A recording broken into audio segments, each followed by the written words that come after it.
What you're looking at is the popularity bar of the game Minecraft. The history of Minecraft's popularity has been a tumultuous one, with many ups and downs along the way.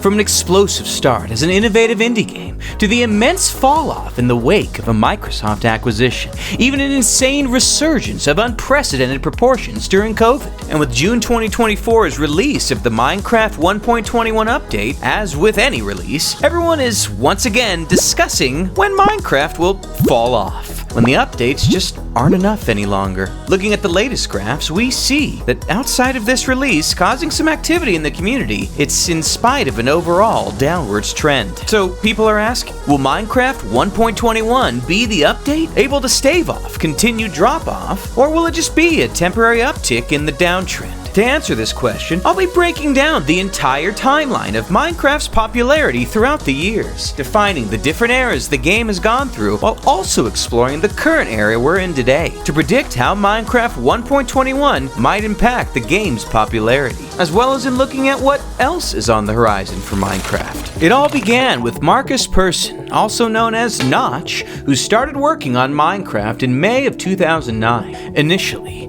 Minecraft was just a side project for Notch, who was working full-time as a game developer for another studio. But more on Notch in a future video. Minecraft's initial versions focused on creative gameplay, allowing players to build structures and explore a procedurally generated world made up of blocks. The simple sandbox concept resonated with players who enjoyed the freedom and creativity that the game offered, with very few similar concepts existing at that time. With no big advertising spending, content creators not yet existing, or a steady established following, Notch's Minecraft took a bit of time to get off the ground. However, mostly through word of mouth, Minecraft's players played a significant role in the initial success the game would see. Players shared their experiences and creations online through forums, social media, and websites like YouTube. The game's open-ended nature encouraged creativity and collaboration, fostering a vibrant online community. Notch and a slowly growing development team worked tirelessly to frequently update the game, generally with small but impactful changes. A fishing rod here, a bucket of milk there, simple things to keep the momentum going. That, plus involving the community in the shaping of the game, helped leading to its initial substantial growth. I'd like to point out though that Minecraft had launched in an alpha state, which, while common now, wasn't particularly as often practiced at the time. This meant that users could jump on the game during a rapid development process, but would do so knowing the game was lacking features, or had loads of bugs, or overall just wasn't particularly polished. In Minecraft's case, the overall charm and uniqueness of the sandbox concept was enough to carry the game, allowing for the alpha issues to be overlooked. As mentioned before, because Minecraft at that time had no advertising, its main vector for growth was via word of mouth. And what better way to spread the word than over YouTube videos, am I right? Of course, as a fairly unknown game, and with YouTube as a platform still being relatively young, it did take a bit of time for numerous channels to jump into the mix. However, two channels in particular are generally cited as the most impactful to the initial growth of Minecraft, those being Paul Soares Jr. and David Angel, otherwise known as X. Both channels started posting videos on Minecraft in 2010, very shortly after the alpha release. Paul Soares Jr. began uploading his Minecraft Let's Plays and saw fantastic initial success. Most known for his How to Survive and Thrive series, his calm presentation style and informative commentary appealed to players looking for guidance in the game's early stages. Worth noting that in general, the game's features were somewhat of a secret at this point, as the Minecraft wiki was still being constructed, and Minecraft updates weren't yet built in a way to guarantee that the player base would intuitively figure out features, which is still somewhat of an issue to this day. But back to Paul. He made an assortment of content, from tutorials, let's plays, and survival series that provided valuable insights into Minecraft's mechanics and encouraged new players to explore its possibilities. His consistent uploads and engaging content helped establish Minecraft as a popular choice among gamers on YouTube. Paul Soares Jr. helped not in just bringing new players to the game, but also new creators that would then go on to create content doing the very same, causing a positive feedback loop of content creation. Happening during similar times, David Angel, or X, was also one of the earliest YouTubers to gain traction with Minecraft content. His Let's Play series, the then iconic X's Adventures in Minecraft, followed his playthrough of the game's survival mode and highlighted its unique gameplay elements. X fostered a sense of community amongst his viewers, encouraging them to share their own experiences and creations. His contributions to the early Minecraft YouTube scene helped cultivate interest in the game and laid the groundwork for its subsequent growth. And a quick honorable mention to Adam Montoya, aka CNanners, who, also uploading Minecraft videos back in 2010, was how I personally was introduced to Minecraft. Thanks, man. Between those individuals and countless others, Minecraft began to take a serious foothold on YouTube. And overall, the initial blow-up was massive, but it paled in comparison to the massive spike that would occur in 2012, eventually resulting in the first enormous peak in Minecraft's popularity. The game officially launched with version 1.0 in late 2011 and carried the momentum of being a newly launched game into 2012 with 4 major updates and 8 minor updates in the span of just a year. The numerous updates, official launch, and loads of new creators exploding onto the scene all combined in an extraordinary effect to blow Minecraft up to a crazy high peak. Some of the most notable creators of this time includes Lewis and Simon of the Yogscast, Dan TDM the Diamond Minecart, Captain Sparkles, Skyda's Minecraft, the Bayesian Canadian, and Ant Venom. This was also when we saw the rise of various SMPs that allowed for numerous content creators to play together in long-lasting worlds. And so the appeal of being able to play Minecraft with your friends drastically increased word-of-mouth growth of the game. On top of that, more and more of these multiplayer servers would feature custom plugins, allowing for new game modes and server types that could put a unique spin on the survival experience. And with just a little bit of history explained thus far, we can start to answer if 1.21 will save Minecraft. But the thing that set these particular YouTubers apart from the Let's Play channels of years past was their unique approach to content creation, mainly in terms of storytelling. The Yogscast played a significant role in Minecraft's rise to prominence.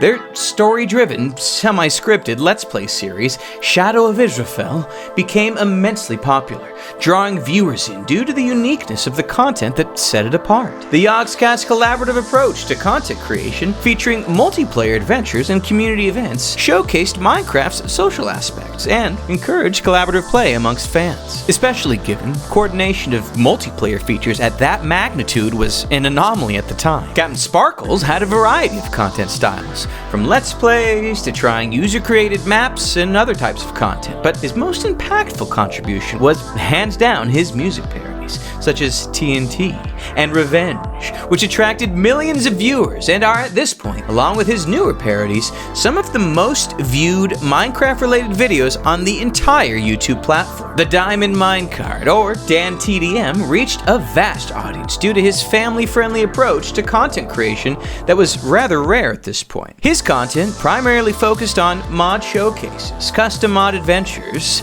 but he did produce a diverse range of all video types in somewhat similar formats to other channels, though some may have attributed the success a little bit more to Dr. Treoris. Old school Minecraft YouTubers Ant Venom and Skyda's Minecraft both grew mainly from featuring fan-made content, and the Bayesian Canadian exploded in popularity due to all sorts of competitive PvP games he would play, such as the Hunger Games. 2012 was also when we saw various SMPs start to take off.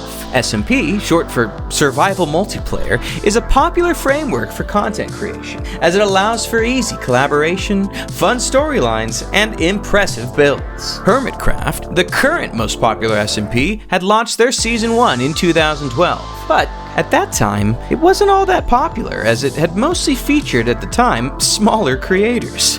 Minecraft gained significant popularity from 2010 to 2012, with the server consisting of a small group of YouTubers collaborating on Minecraft gameplay, building projects, and multiplayer events. Over time, Minecraft expanded its roster of members and became well known for its UHC, aka Ultra Hardcore events, and charity fundraisers, expanding standing them out from just doing SMP content. ZipCrowd was a technical Minecraft server and community that emerged around 2012. Unlike Hermitcraft and other SMP servers focused on survival gameplay, ZipCrowd specialized in redstone engineering, redstone automation, and all sorts of technical challenges. The server was home to some of the most skilled redstone engineers and Minecraft technical experts, and its members created numerous innovative contraptions and designs. The Cube was a Minecraft SMP server and YouTube series that gained popularity in the early to mid-2010s. It featured a diverse group of content creators, including popular YouTubers such as Grazer10, Strawberry Jam, and HBomb94. The Cube focused on survival gameplay, minigames, and collaborative building projects. The golden era of Minecraft's popularity continued from 2012 up until around the end of 2014, when we would see a slow but steady fall in popularity for the next 5 years. While no specific event can be highlighted as the single factor for this, numerous factors contributed to the slow fall that occurred. That said, some of the bigger possible reasons for this drop can be often identified as a lack of updates, new competition from similar games, trend shifts, and even the acquisition of Minecraft by Microsoft.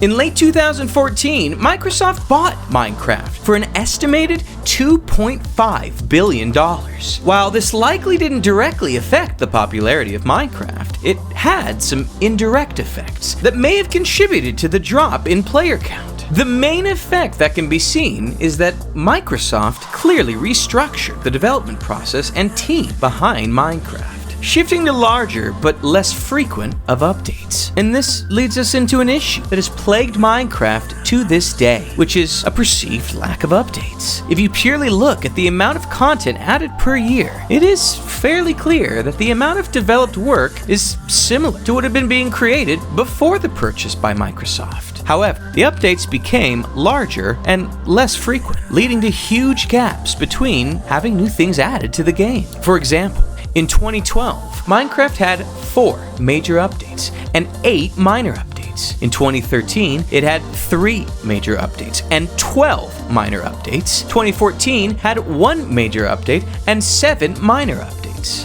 But then we saw an even slower decrease, most notable around 2017, where we saw consistently 1 major update and 2 minor updates per year for multiple years in a row. This might be the strongest indication as to if 1.21 will cause a resurgence in Minecraft, with it basically being business as usual for the scope and spacing of the update. This would seemingly indicate a similar outcome to past updates. Other games' launches or rises to prominence absolutely have also affected the popularity of Minecraft. Games like Roblox, which similarly is somewhat of a sandbox game and heavily features fan-made content, started to blow up. Roblox had actually launched way back in 2006, before Minecraft, but saw massive growth during this period. Plus, numerous other sandbox games in a similar genre to Minecraft started popping up as well, such as Terraria or Don't Starve. Other games blew up in the survival genre, such as DayZ and 7 Days to Die, both zombie survival games with sandbox building elements, and Rust, a PvP-heavy sandbox survival game, exploded onto the scene around this same time as well. Minecraft at this point was already truly an anomaly, being a massive trend that managed to stay popular for a tremendous amount of time, at least compared to how long most trends last. For example, if you compare the widely popular game Among Us to Minecraft, it had a somewhat similar jump in popularity, but after just 5 months, it had lost a good chunk of its users. And 2 years later, the game has pretty much fallen off completely compared to its major spike.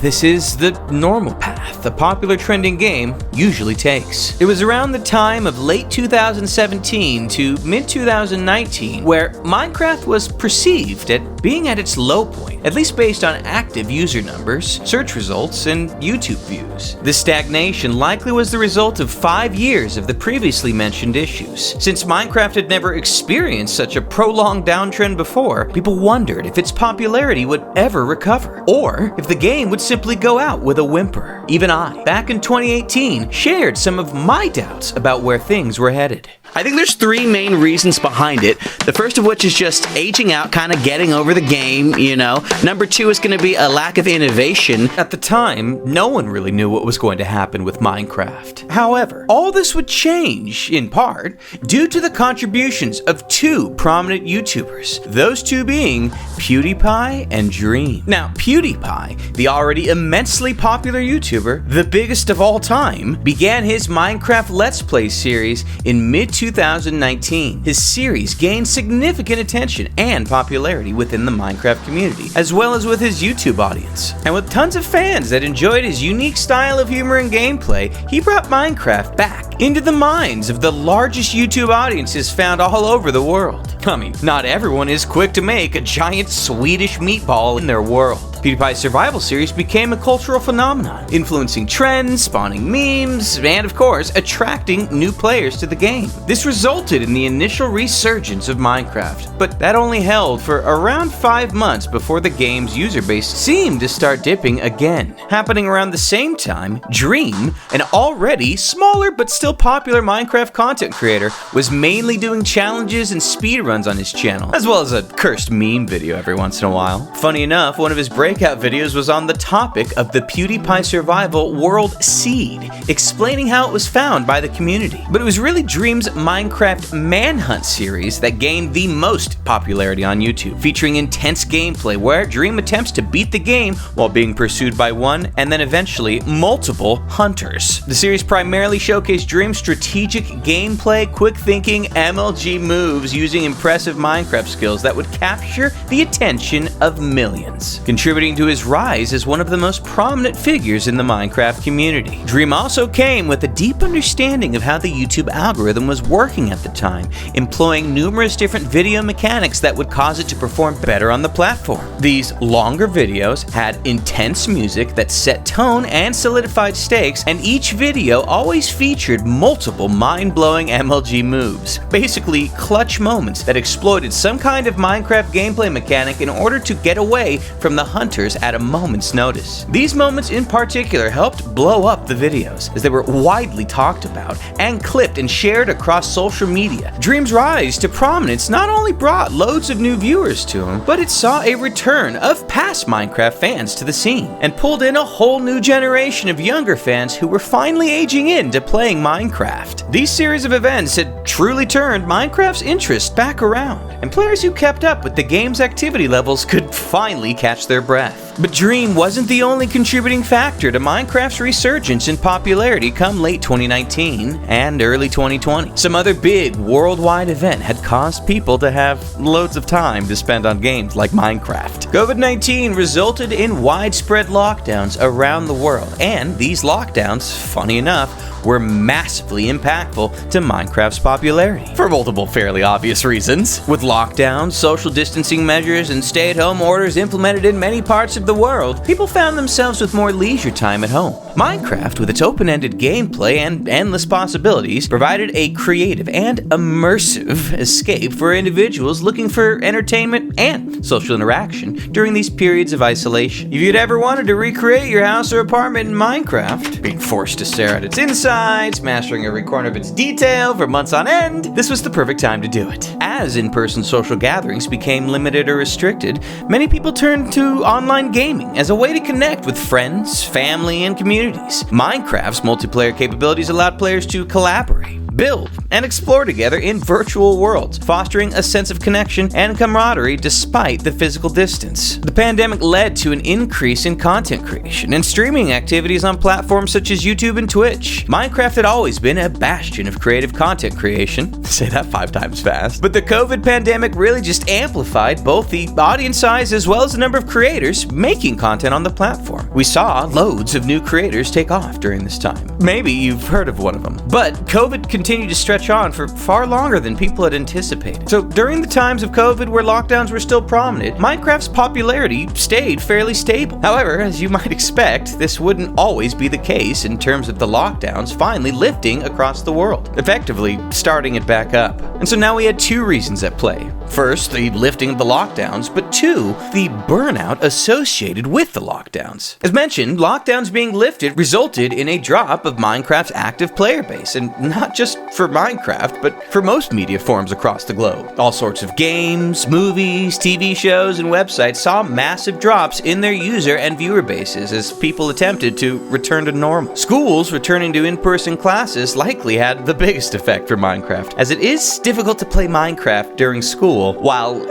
at school. In general, people had less time to dedicate to gaming, as well as to any other leisurely activities. Most individuals likely shifted their focus and priorities away from gaming to some of these other mentioned important activities. And besides the required shift in focus after the pandemic, many people also experienced significant media burnout from prolonged exposure to digital content. Ah yes, good old brain rot. This well-documented phenomenon still lingers today, especially in my house. Additionally, although Minecraft remains cherished by a sizable community, infrequent content updates may deter fans from embarking on new playthroughs. With minimal changes since their last experience, some may find little incentive to dive back into the game until enough of these smaller updates have accumulated. So, where are we now? Well, at least according to public trend lines, the post-COVID slide for Minecraft has continued, dropping to lows that are only a bit higher than the lowest point of 2018. While some new YouTube video styles have sprung up from time to time, such as the extremely popular Minecraft butt type of content, as well as the newer 100 days type of content,